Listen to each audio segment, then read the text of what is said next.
Cross River State is host to the last remaining rainforest in Nigeria. The vast forest has one of the highest biodiversity in the world. It is home to the highly threatened Cross River gorilla species, the Nigerian Cameroon chimpanzee, drill monkeys and many more. Over 1,500 plant species are found in this forest, of which 77 are endangered. Some of the plant species are medicinal and unique to only the Cross River forest. The rainforest provides livelihood for over 600,000 indigenous people living in and around the forest. For example, farmers in the Ekuri forest harvest over 100 bunches of plantain and banana every day. This equals an annual value of more than 15 million naira. But all that will soon go away. The Cross River State government is planning to build an 8-lanes 260-kilometer superhighway from Calabar City to Benue State.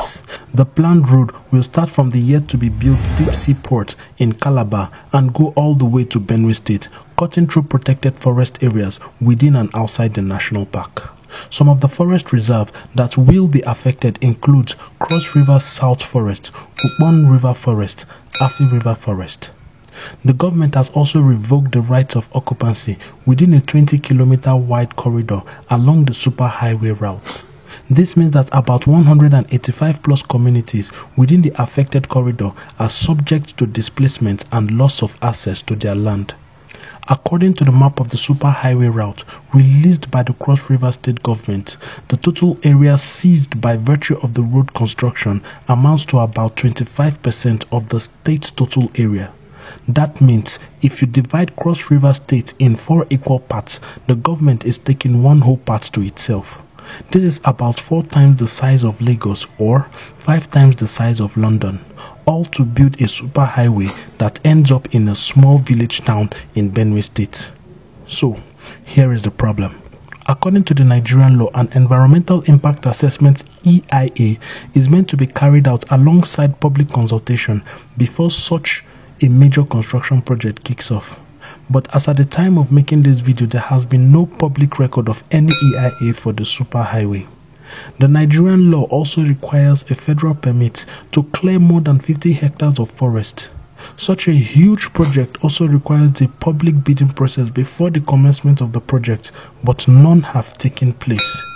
In Nigeria, federal highways are built to the standard of the Federal Highway Act of 1971 with a 50-meter right-of-way on both sides of the road instead of the 20-kilometer right-of-way proposed by the state government. The Ekuri forest is one of the protected forests along the route of the superhighway and falls within the 20-kilometer right-of-way. The forest traps about 7,000 metric tons of carbon every year, which plays a major role in combating global climate change. Through the Red Plus United Nations program, the forests have attracted more than $2 million to protect the forest as an important global carbon sink. Experts have argued instead of building a superhighway, the state government could refurbish or expand 1 or 2 of the already existing federal highway connecting Calabar and Benue.